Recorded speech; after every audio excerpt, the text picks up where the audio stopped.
बघा ही जी wave travel करते ना बाळांनो, ही जी वेव्ह ट्रॅव्हल करते, ही वेव्ह इथं क्रेस्ट आहे बघा, हा त्याचा क्रेस्ट चाललाय. क्रेस्ट म्हणजे अप्पर पॉझिटिव्ह डिस्प्लेसमेंट वाला पार्ट, आणि खाली काय ट्रफ आहे, ट्रफ बघा, हे क्रेस्ट आहे आणि हा ट्रफ आहे. अॅनिमेशन एकदम जबरदस्त. वेव्हलेंथ म्हणजे काय असतं हे पण तुम्हाला लास्ट लेक्चर मध्ये सांगितलं होतं, तर इथं तुम्हाला वेव्हलेंथ म्हणजे काय ते सुद्धा दिसतंय बघा. वेव्हलेंथ म्हणजे काय ते सुद्धा दिसतंय तुम्हाला. इलेक्ट्रिक फील्ड जर इकडं ऑसिलेट करते इकडं, तर मॅग्नेटिक फील्ड या तर इकडं ऑसिलेट करेल किंवा इकडं ऑसिलेट करेल असं. म्हणजे एकतर जर इलेक्ट्रिक फील्ड इकडे आहे तर मॅग्नेटिक फील्ड इकडं, आणि जर इलेक्ट्रिक फील्ड इकडे आहे तर मॅग्नेटिक फील्ड इकडेही असू शकते. आता प्रेशर वेव्ह का बरं म्हणता साऊंड वेव्हला? 11च्या चॅप्टर मध्ये आहे तसं, कारण की प्रेशर म्हणजे कॉम्प्रेशन आणि कमी प्रेशर म्हणजे रेअर फ्रॅक्शन. तर यामुळे साऊंड वेव्हला प्रेशर वेव्ह सुद्धा म्हणतात, कारण की त्यात कॉम्प्रेशन्स आणि रेअर फ्रॅक्शन्स असतात. म्हणजे जर वेव्ह इकडे ट्रॅव्हल करत असेल तर व्हायब्रेशन्स इकडे असतील, वेव्ह इकडे ट्रॅव्हल करत असेल तर व्हायब्रेशन्स इकडे असतील. कळालं का? सिम्पली आपल्या वायर सारखं केबल चार्जर्स वगैरे सारखं. तर जर ही वायर आहे समजा, त्याला असं बेंड केलं तर वेव्ह इकडे ट्रॅव्हल करते, पार्टिकल्स इकडे ऑसिलेट करताय असं.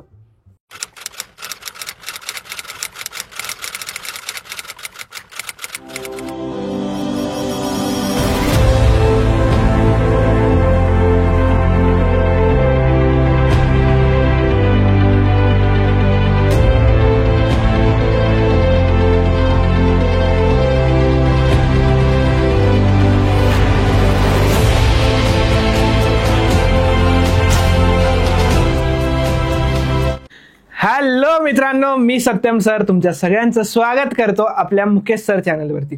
तर लास्ट लेक्चरमध्ये आपण सुपरपोजिशन ऑफ वेव्ह सुरू केला होता. वेव्हच्या इंट्रोडक्शन बद्दल आपण डिटेलमध्ये जाणून घेतलं होतं. आता या लेक्चरमध्ये आपण काय करणार आहोत माहिती का? या लेक्चरमध्ये आपण वेव्हच्या प्रॉपर्टीज काय काय असतात आणि वेव्हच्या इक्वेशन बद्दल एकदम डिटेलमध्ये डिस्कस करणार आहोत. चला पुढे जाऊयात. आता इंट्रोडक्शन मध्ये तसं तर आपण लास्ट लेक्चरमध्ये थोडंसं डिटेलमध्ये डिस्कस केलं होतं. आता बघा, you may be familiar with different waves like water waves. Water waves म्हणजे काय? जेव्हा तुम्ही एखाद्या लेक नदीच्या किनाऱ्यावरती असतात तर त्यात तुम्ही जर दगड टाकला वरतून तर त्यात रिंग्स फॉर्म होतात, तर त्या वेव्सला आपण वॉटर वेव्स म्हणतो. नेक्स्ट असतात साऊंड वेव्स. हे बघा साऊंड वेव्स या टाईपमध्ये, बट ऍक्च्युली या साऊंड वेव्स अशाच नसतात. त्या साऊंड वेव्स ज्या असतात त्या कॉम्प्रेशन आणि रेअर फ्रॅक्शनच्या फॉर्ममध्ये असतात. जसं बघा, वेव्ह नाव म्हटलं की तुमच्या डोक्यात हेच गोष्ट येते, याला आपण क्रेस्ट म्हणतो, याला आपण ट्रफ म्हणतो. तसंच साऊंड वेव्ह मध्ये काय असतं की जर हे मीडियमचे जे पार्टिकल्स आहेत ते जर जवळ जवळ असतील तर त्याला आपण कॉम्प्रेशन म्हणतो. काय म्हणतो त्याला आपण? कॉम्प्रेशन. आणि जर मीडियमचे पार्टिकल्स थोडेसे दूर दूर असतील तर त्याला आपण म्हणतो रेअर फ्रॅक्शन.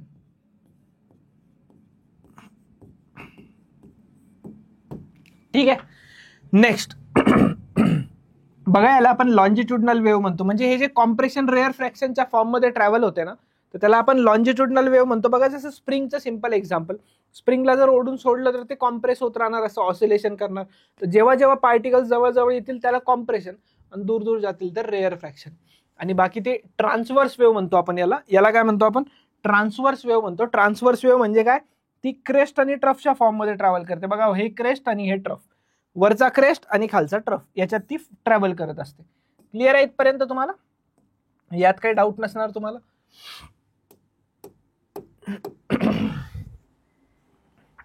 नेक्स्ट, आता काहीशा वेव्हज आहे ज्याबद्दल आपण लास्ट लेक्चरमध्ये डिस्कस केलं होतं. ह्यामध्ये थोडंसं थ्योरी आणि नंतर एकदम जबरदस्त कंटेंट असं आणणार आहे. वेव्हच्या इक्वेशन मध्ये बुक्समध्ये पण दिलेलं असतं की मायनस आलं तर प्लस एक्स मध्ये जाते, प्लस आलं तर मायनस एक्स मध्ये जाते. अरे पण का? रिझन काय? ते रिझन तुम्हाला या लेक्चरमध्ये सांगणार आहे. A mechanical wave is a disturbance produced in a elastic medium due to periodic vibrations of particles of medium about their respective mean position. Mechanical wave म्हणजे कोणती वेव्ह होती आठवते? ज्याला मीडियमची गरज आहे. तर मेकॅनिकल वेव्ह म्हणजे असा डिस्टर्बन्स इलास्टिक मीडियम मध्ये प्रोड्यूस झालेला ज्याच्या पिरियॉडिक व्हायब्रेशन्समुळे पार्टिकल्सच्या व्हायब्रेशन्स कुठं? About mean position. In this process, energy and momentum are transferred from one particle to another.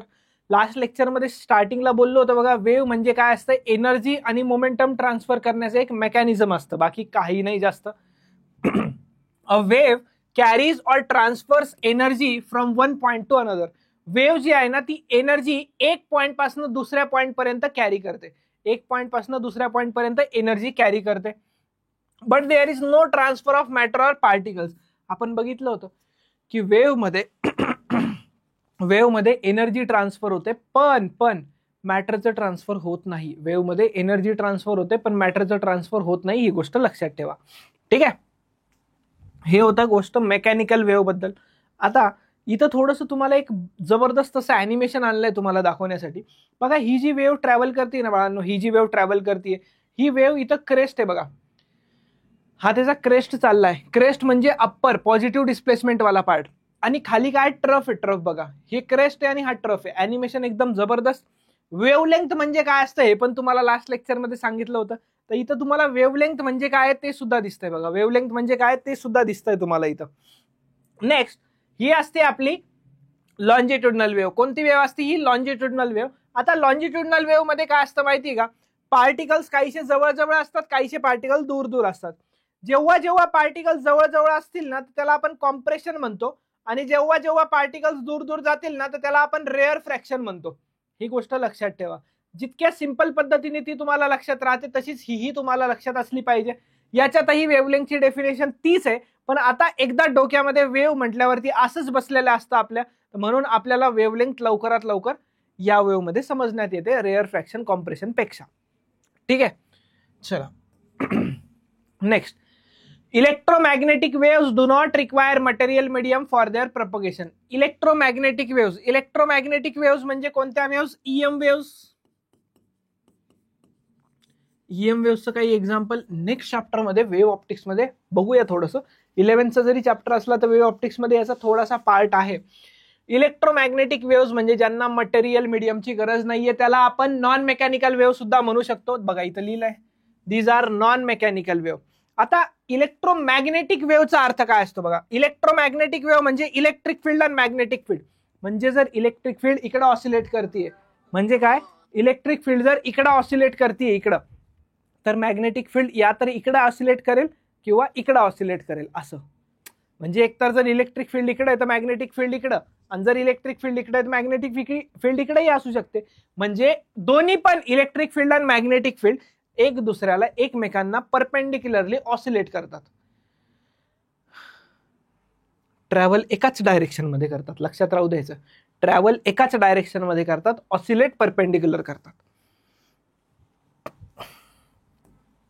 Next, या चॅप्टर मध्ये आपण काय स्टडी करणार आहोत? सगळ्यात आधी आपण या चॅप्टर मध्ये मेकॅनिकल वेव्स बद्दल, नंतर त्या वेव्सच्या रिफ्लेक्शन बद्दल, नंतर सगळ्यात इम्पॉर्टंट पार्ट या चॅप्टरचा principle of superposition of waves, वेगवेगळे phenomena like formation of stationary wave, beats and their application. Stationary वेव्सचं फॉर्मेशन, बीट्स और त्याचे ऍप्लिकेशन्स याच्याबद्दल आपण डिटेलमध्ये डिस्कस करणार आहोत. चला आता आपण थोडंसं प्रोग्रेसिव्ह वेव्ह बद्दल बोलूया. लास्ट लेक्चरमध्ये पण असं एक ॲनिमेशन तुमच्या समोर होतं. प्रोग्रेसिव्ह वेव्हचा अर्थ काय होतं? प्रोग्रेसिव्ह वेव्ह म्हणजे अशी वेव्ह जी कंटिन्युअसली प्रोग्रेस करते. कंटिन्युअसली प्रोग्रेस करते म्हणजे ती कंटिन्युअसली ट्रॅव्हलच करत राहते. कंटिन्युअसली काय करते? ट्रॅव्हलच करत राहते. The water is displaced locally. The water is displaced locally where stone actually falls in water. पाणी डिस्प्लेस होतं. डिस्प्लेस म्हणजे तिथले पार्टिकल्स थोडे दूर जातात. कधी? जेव्हा त्या स्टोन वगैरे टाकला जातो. पण ते पार्टिकल पुढे ट्रॅव्हल नाही करत. ते पार्टिकल डिस्टर्ब झालेत, त्यांना एनर्जी मिळाली, मोमेंटम मिळालाय, तर ती एनर्जी आणि मोमेंटम ते पुढे काय करत जातात? ट्रान्सफर करत जातात. The disturbance slowly spreads out and distant particles get disturb from their position of rest. The wave disturbs the particles for a short duration during path. Short duration, खूप कमी वेळासाठी ते डिस्टर्ब होतात आपल्या पाथवरनं, बाकी नाही, बाकी ते स्टेबलच असतात. These particles oscillate about their position of rest. हे पार्टिकल पोझिशन ऑफ रेस्ट पासून ऑसिलेट करतात शॉर्ट टाइम साठी. They are not bodily moved from their respective position. They are not bodily moved from their respective position म्हणजे काय? ते चांगल्या प्रकारे खूप जास्त मूव्ह होत नाहीत. ठीक आहे. The disturbance caused by stone is actually a wave pulse. जे डिस्टर्बन्स स्टोनमुळे होतं ना त्याला वेव्ह पल्स म्हणतो आपण. आणि it is a disturbance caused locally for a short duration.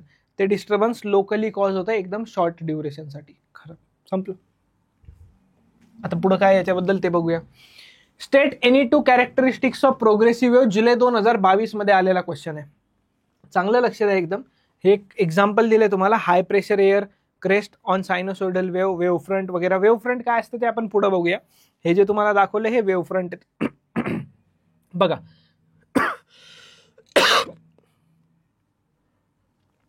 आधी प्रोग्रेसिव्ह वेव्हची डेफिनेशन आहे, a wave in which disturbance produced in the medium travels in a given direction continuously without any damping and obstruction from one particle to another. म्हणजे एक particle ते दुसऱ्या particle ते obstruction नाही येतात, ते ट्रॅव्हल करत जातात, त्याला आपण म्हणतो प्रोग्रेसिव्ह वेव्ह. कंटिन्युअसली ट्रॅव्हल करते. ही डेफिनेशन आपण लास्ट लेक्चरमध्ये पण बघितली होती. आता बघा याचे एक्झाम्पल काय, साऊंड वेव्ह आहे जे की which is a pressure wave. आता प्रेशर वेव्ह का बरं म्हणता साऊंड वेव्हला, 11च्या चॅप्टरमध्ये आहे तसं, कारण की प्रेशर म्हणजे कॉम्प्रेशन आणि कमी प्रेशर म्हणजे रेअर फ्रॅक्शन. तर यामुळे साऊंड वेव्हला प्रेशर वेव्ह सुद्धा म्हणतात, कारण की त्यात कॉम्प्रेशन्स आणि रेअर फ्रॅक्शन्स असतात. ठीक आहे, बघा, consisting of compressions and rarefactions travelling along the direction of propagation of wave, in the direction of propagation of wave. चला पुढे जाऊया. प्रॉपर्टीज ऑफ प्रोग्रेसिव्ह वेव्ह काय आता.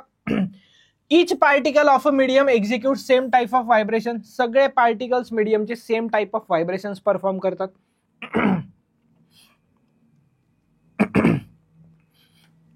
Particles vibrate about their mean position performing simple harmonic motion. Particles vibrate करतात त्यांच्या mean पोझिशनच्या about performing simple harmonic motion. Next, all vibrating particles of the medium have same amplitude. सगळे जे particles असतात vibrating particles of medium यांच्या सगळ्यांचं amplitude same असतं, यांच्या सगळ्यांचा पिरियड कॅपिटल टी सेम असतो आणि फ्रिक्वेन्सी पण सेम असते. लास्ट लेक्चरमध्ये आपण या डेफिनेशन्स बघितल्या आहेत आणि म्हटलं होतं की या डेफिनेशन्स खूप इम्पॉर्टंट आहेत. The phase state of vibration of particle changes from one particle to another. Phase काय असते काय नाही बघूया पुढं, पण प्रत्येक पार्टिकलचा फेज एका पार्टिकलपेक्षा दुसऱ्या पार्टिकलचा वेगवेगळा असतो आणि फेज चेंज होत असतो. एक गोष्ट जर सांगू तर जर लाईट वेव्ह आहे तर लाईट वेव्ह ज्या डिरेक्शनमध्ये ट्रॅव्हल करते ना तिकडं तिचा फेज कमी कमी होत जातो. लाईट वेव्हसाठी सांगितलंय फक्त. No particle remains permanently at rest. कोणताच पार्टिकल आयुष्यभरासाठी परमनंटली रेस्टवर नसतो. Each particle comes to rest momentarily while at the extreme position. प्रत्येक पार्टिकल रेस्ट वरती येतो मोमेंटरीली जेव्हा तो एक्स्ट्रीम पोझिशन्स ऑफ व्हायब्रेशन वरती असतो. The particles attain maximum velocity when they pass through their mean position. Particles maximum velocity attain करतात जेव्हा ते मीन पोझिशन वरनं जातात. आता ही गोष्ट तुम्ही ऑसिलेशन चॅप्टरमध्ये शिकलेले आहात.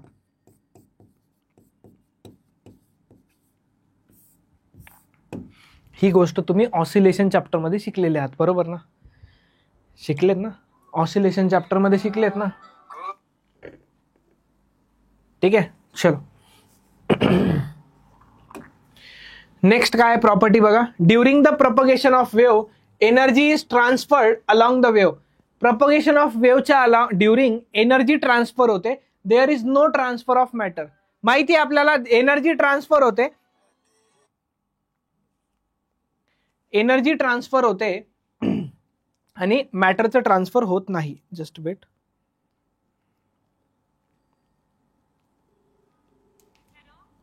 हेलो, एक 15-20 मिनट में फ्री होकर कॉल करो, लेक्चर है. हाँ नहीं नहीं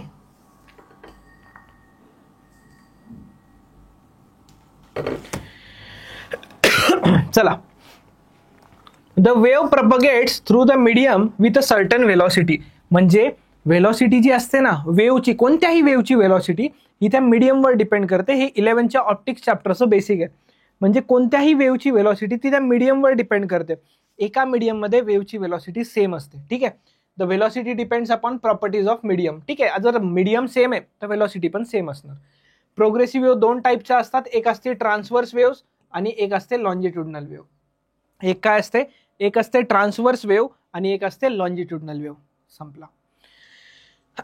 या होती प्रॉपर्टी नंबर 8. आता प्रॉपर्टी नंबर 9 काय दिलाय. आता हे सगळं माहिती आहे आपल्याला. In a transverse wave vibrations of particle are perpendicular to direction. म्हणजे जर वेव्ह इकडे ट्रॅव्हल करत असेल तर व्हायब्रेशन्स इकडे असतील, वेव्ह इकडे ट्रॅव्हल करत असेल तर व्हायब्रेशन्स इकडे असतील. कळालं का? सिम्पली आपल्या वायर सारखं केबल्स चार्जर्स वगैरे सारखं. तर जर ही वायर आहे समजा, त्याला असं असं बेंड केलं तर वेव्ह इकडे ट्रॅव्हल करते, पार्टिकल्स इकडे ऑसिलेट करताय असं परपेंडिक्युलर, तर त्याला आपण ट्रान्सव्हर्स वेव्ह म्हणतो. त्याला आपण क्रेस्ट ऑफ कशाला काय म्हणतो ते पण बघितलंय आपण, in their medium of travel. आणि लॉन्जिट्युडनल वेव्ह मध्ये काय होतं, vibrations of particles are along the direction of propagation of wave.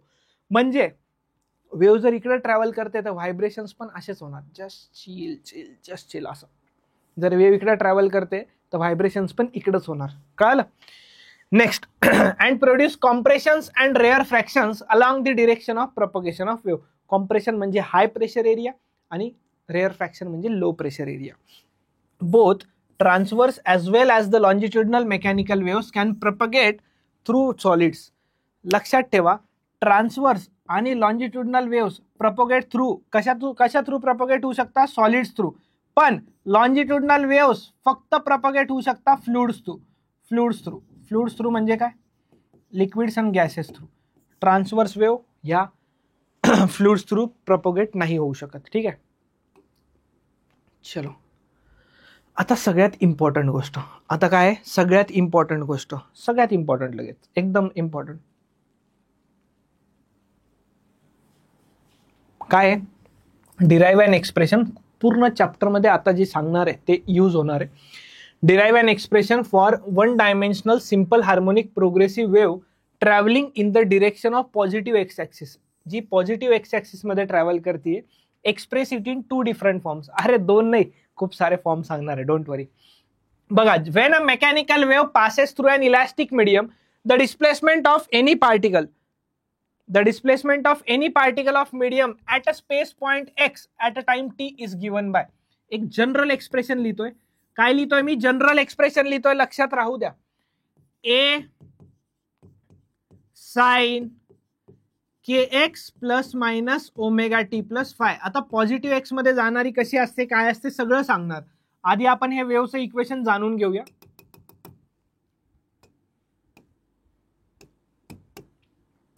बघा, आता हे ए म्हणजे काय असतं, पूर्ण सगळ्या टर्म्स इथे लिहितोय मी. ए म्हणजे काय असतंय, अँप्लिट्यूड. शिकलात का अँप्लिट्यूड बद्दल काही? अँप्लिट्यूड म्हणजे असतं बाळांनो मॅक्सिमम डिस्प्लेसमेंट. अँप्लिट्यूड म्हणजे काय असतंय, मॅक्सिमम डिस्प्लेसमेंट. टी म्हणजे असतं टाइम आणि फाय म्हणजे असती initial phase.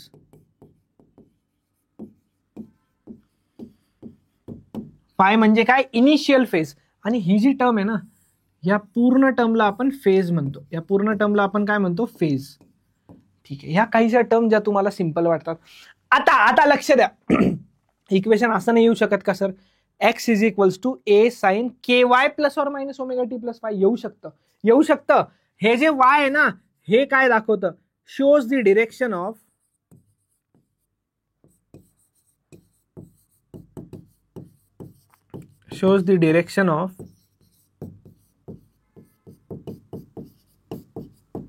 Oscillation of particles कुठं ऑसिलेट करतायत ते सांगता येते.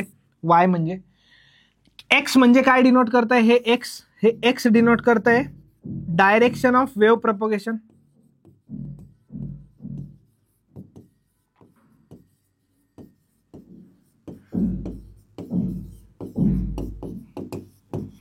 राहिले काय ओमेगा.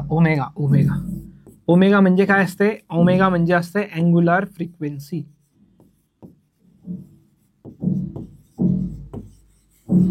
ओमेगा म्हणजे काय असते, अँग्युलर फ्रिक्वेन्सी. तर ओमेगा इज इक्वल्स टू काय फॉर्म्युला, 2πn आहे ना लक्षात. Omega equals to 2πn rotational oscillation मध्ये. अजून एक फॉर्म्युला, एनचा फॉर्म्युला काय असतो, एनचा 1/t असतो ना एनचा.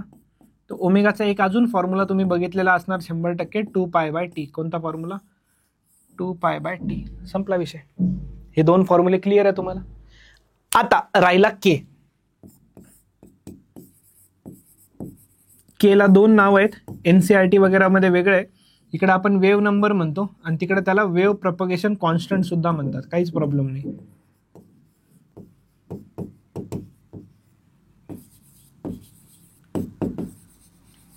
आता वेव्ह नंबरचा अर्थ काय, आता सगळं इथं लिहिलंय बरं का, ही स्लाइड खूप इम्पॉर्टंट आहे.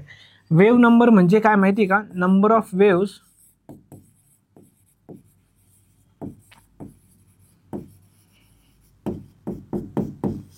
पर unit length. Number of waves per unit length. Clear, याला आपण म्हणतो वेव्ह नंबर. आता लक्ष द्या, के चा एक फॉर्म्युला असतो, तो तुम्हाला लक्षात असला पाहिजे, 2π/λ. Number of waves per unit length म्हणजे याचा फॉर्म्युला आहे 2π/λ. आता कोणते कोणते फॉर्म्युले लक्षात ठेवायचे, ज्याला बॉक्स केले ते फॉर्म्युले सिम्पली लक्षात ठेवायचे. याच्यात काय काय ते सगळं सांगितलंय. इनिशियल फेज म्हणजे सुरुवात कुठून होते, ठीक आहे. आणि पूर्ण फेज म्हणजे काय, अँगल. पूर्ण फेज म्हणजे काय, अँगल. हा पूर्ण फेज आहे, ठीक आहे. हा पूर्ण फेज आहे साईनच्या सोबत वाला टर्म, ठीक आहे. चला,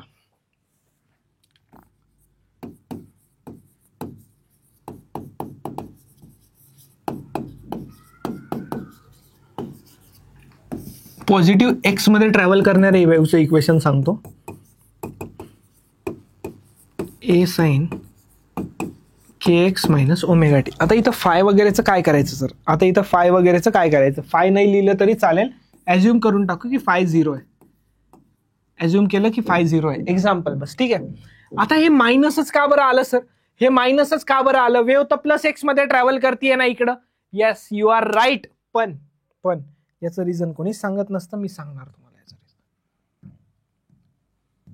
बघा, आतमधली जी टर्म आहे ना ही kx - ओमेगा टी, लेट हिला काय करायचं, kx - कुठंच नसतं बरं काय रिले, हे कुठंच नाही सांगत. याला काय करा, 0ला इक्वेट करा kx - ओमेगा टीला. कळालं का, kx - ओमेगा टीला 0ला इक्वेट करा. केलं. चला याला डिफरन्शिएट करा with respect to time. Book मध्ये सुद्धा नाहीये, कळा बघा, differentiate with respect to time. तर के तर कॉन्स्टंट आहे ना वेव्ह नंबर, तर इथं काय राहिलं, dx/dt minus omega into dt/dt. टीचा डेरिव्हेटिव्ह विथ t1 0, तर इथं काय असणार के. अरे मला सांगा, dx/dt म्हणजे व्हेलॉसिटी असतं ना, 11च्या कायनेमॅटिक्स मध्ये बघितलंय. आणि व्हेलॉसिटी कोणाची, वेव्हची, minus omega is equals to 0. तर ही जी व्हेलॉसिटी आहे वेव्हची, तर ही किती येणार, मायनस ओमेगाला तिकडे पाठवा, प्लस ओमेगा डिवायडेड बाय के. अरे ही व्हेलॉसिटी तर पॉझिटिव्ह आली, येस, तेच तर म्हणत होतो. जर व्हेलॉसिटी पॉझिटिव्ह तर वेव्ह पण कुठं ट्रॅव्हल करणार, इकडंच, पॉझिटिव्ह एक्स मध्ये. आता हे पॉझिटिव्ह एक्स साठी लिहिलं होतं, आता निगेटिव्ह एक्स साठी लिहूया. निगेटिव्ह एक्स साठी काय करणार माहिती का, इथं kx - ओमेगा टी लिहिलं ना, इथं प्लस ओमेगा टी लिहिणार. अरे काहीच नाही, सिंपल डिफरन्शिएट करा. डिफरन्शिएट केल्यावर काय होणार आहे, के इंटू dx/dt म्हणजे velocity of wave plus omega equals to 0. तर मला सांगा, व्हेलॉसिटी ऑफ वेव्ह काय मिळाली तुम्हाला इथून, आता प्लस ओमेगा तिकडे गेला तर मायनस ओमेगा, आणि या केला डिवाइड करून टाका. अरे बाबा, मायनस आलं इथं, तिकडं प्लस आलं होतं. कळालं का, रिझन कळालं, इथं मायनसच का घेतलंय. हा पहिला फॉर्मॅट वेव्ह इक्वेशनचा पहिला फॉर्मॅट. 2 म्हटले होते, जास्त सांगणार आहोत आपण. कीच्या जागी बाळांनो 2π/λ इंटू एक्स मायनस ओमेगाच्या जागी 2π/nt पुट करू आधी, 2πn आणि इंटू टी. 2π कॉमन घेऊन टाका, a sin 2π in bracket x/λ minus nt. एक अजून एक.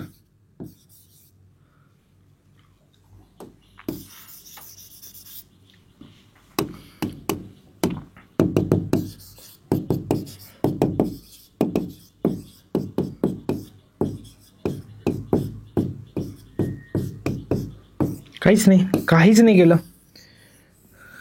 एनच्या जागी 1/t पुट केला. काय केलं, एनच्या जागी 1/t पुट केला. कळालं का, अरे कळालं का. अजूनही फॉर्मॅट आणू शकतो मी. हा 1, हा 2 आणि हा 3 आहे ना, अजून एक आणतो. चला अजून एक आणतो. क्वेश्चन्स वरती नंतर नेक्स्ट लेक्चरला जाऊया आपण क्वेश्चन वरती, त्याचा काहीच विषय नाही. क्वेश्चन कुठं पळून थोडी जाणार आहे यार. आधी इक्वेशन तर सगळे समजून घेऊ, नंतर जाऊया ना पुढं. काय गडबड आहे, ती घाई संकटात नाही.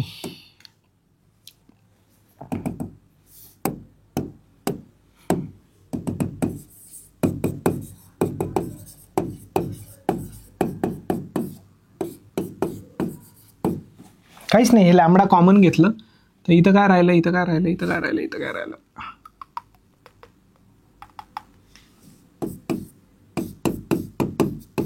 कळलं का? काय केलं कळलं का? ह्या लॅमडाला मध्ये मल्टिप्लाय करा, परत तेच भेटणार. आता का बरं असं?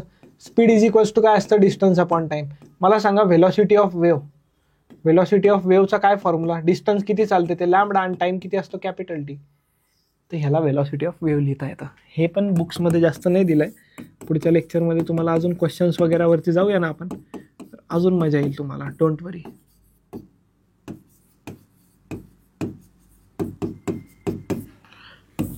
चौथा फॉर्मॅट, 2 फॉर्म्युले इथे लिहून ठेवतो. Velocity of wave, velocity of wave simply एक असतं ओमेगा बाय के. हा एक फॉर्म्युला पण इम्पॉर्टंट आहे आणि हा लॅमडा बाय टी पण इम्पॉर्टंट आहे. ओमेगा बाय के ला कसं लक्षात ठेवायचं माहिती आहे का? Velocity of wave equals to coefficient of T divided by coefficient of X. एक्सचा कोइफिशियंट कोणता असतो? के असतो आणि टीचा कोइफिशियंट काय असतोय? ओमेगा असतोय. बघा इथं, बघा ना, इथं आलं ना ओमेगा बाय के. प्लस एका मायनस आहे ती वेगळी गोष्ट, प्लस एका मायनस आहे ती वेगळी गोष्ट. आता या सगळ्या वेव्ह प्लस एक्स मध्ये ट्रॅव्हल करत होत्या. जर या सगळ्या वेव्ह मायनस एक्स मध्ये ट्रॅव्हल करत असत्या तर ह्या मायनसच्या जागी आपण काय घेतलं असतं? प्लस. या मायनसच्या जागी आपण काय घेतलं असतं? प्लस. होप सो तुम्हाला क्लिअर झाले असतील सगळ्या गोष्टी. काही क्वेश्चन्स आहेत पण लेक्चर खूप लांब होऊन जाईल. सगळे क्वेश्चन्स आपण एकत्र सॉल्व्ह करूया. हे इक्वेशन सगळे स्टडी करून या. नेक्स्ट लेक्चरमध्ये आपण 100% हे क्वेश्चन्स बघणार आहोत. खूप मजा येणार आहे. तर चला मित्रांनो, मी सत्यम भंडारी इथेच थांबतो. आपण भेटूया पुढच्या लेक्चरमध्ये. सो टिल देन वाचत राहा, रिवाइज करत राहा.